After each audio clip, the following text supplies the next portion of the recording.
Hello guys, welcome to my our vlog. I-share nga lang po pala ako sa inyo tungkol po ito sa mga utang tips upang hindi kayo mabaon sa utang. Okay guys, let's go!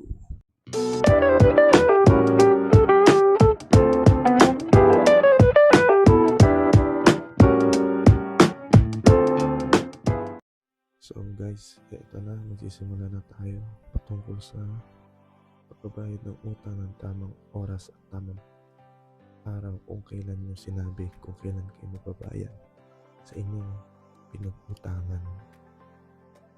So guys, magsisimula tayo sa positive part. Ito yung mga positive impact sa ating inuutangan kapag nagbabayad tayo sa tamang araw at oras na sinabi natin sa pinuutangan natin. So guys, eto na. Una, pagpapakita ng responsibilidad. So guys, responsibilidad natin na bayaran sila upang hindi lumaki yung ulo o yung ulo nila. So guys, ito yung paliwanag ko na mas magiging clear. Ang tamang pagbabayad ng utang ay nagpapakita ng ating pagiging responsable at tapat.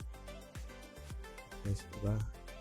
Kailangan natin magbayad sa tamang oras at tamang araw na sinabi natin sa kanila, tamang date.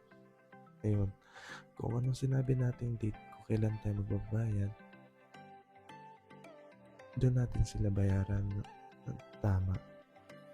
Tulad ng mangutang ka ngayon linggo, babayaran mo siya na susunod na linggo. Kailangan sa next week na yon, makaipon ka na ng pambayad sa kanila para hindi sila maghinala sa'yo. Hindi ba? Ito ay nagpapalakas ng tiwala at respeto mula sa iba, lalo na sa mga taong tumulong sa atin. Diba?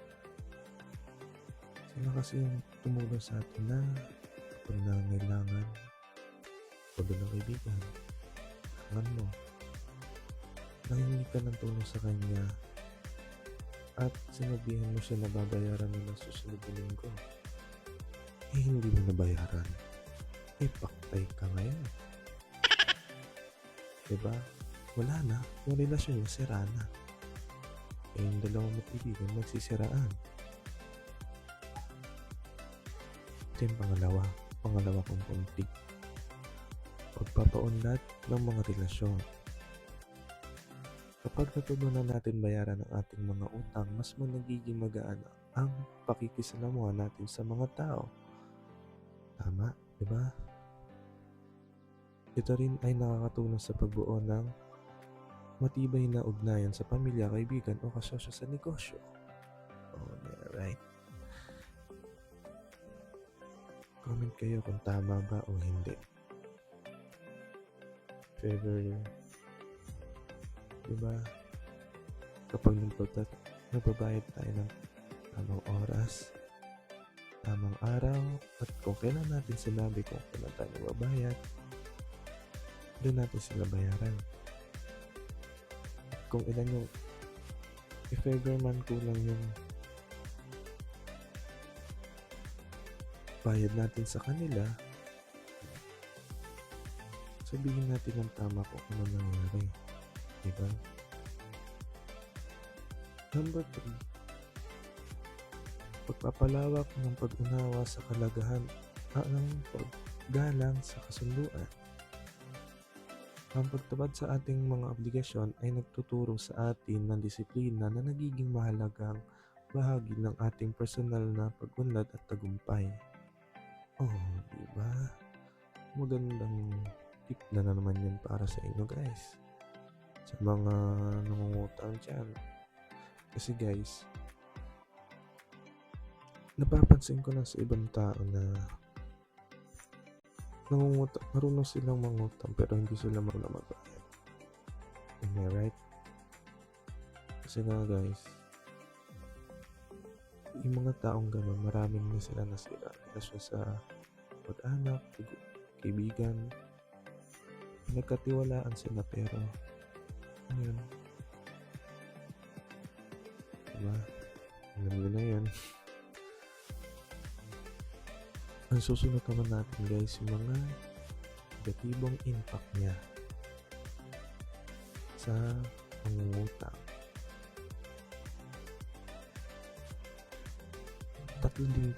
Tatlo ang ibibigay ko po sa inyo.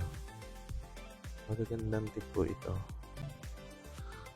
Ang una ay pagkawala ng tiwala. Yan. Dapat hindi mawala ang tiwala ng ating pinag-utangan.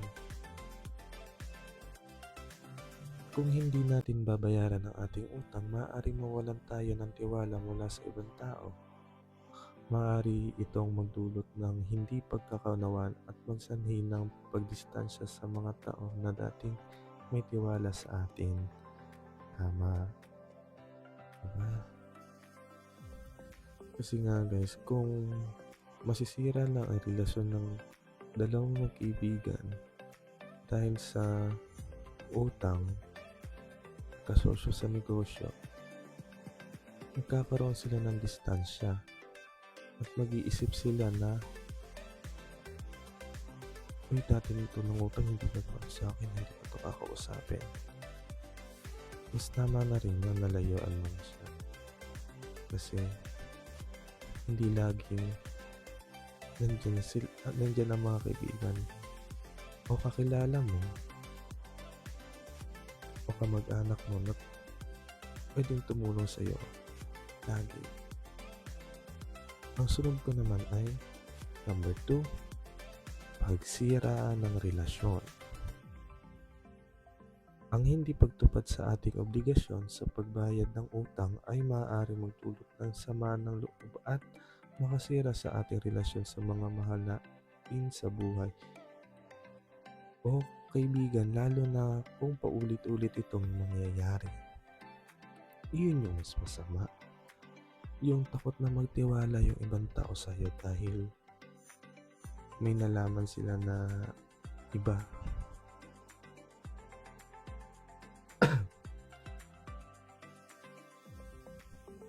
Ang sunod naman natin guys ay pagkakaroon ng masamang record.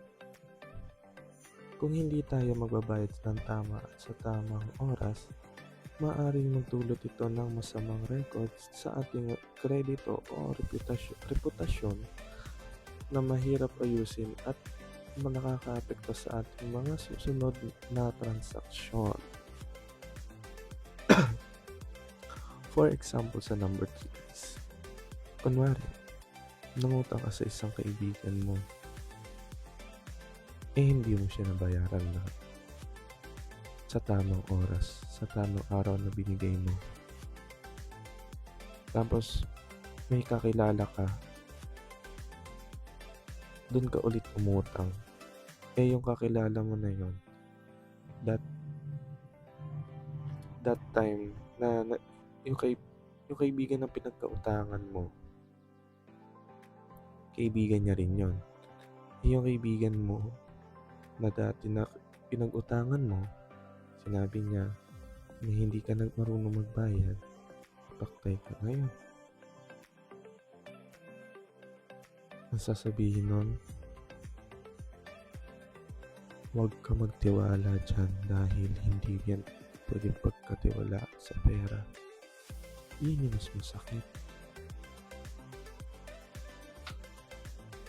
So guys, dun lang po nagtatapos sa ating mga tips tungkol sa mga utang at hindi ka marunong magbayad ng utang.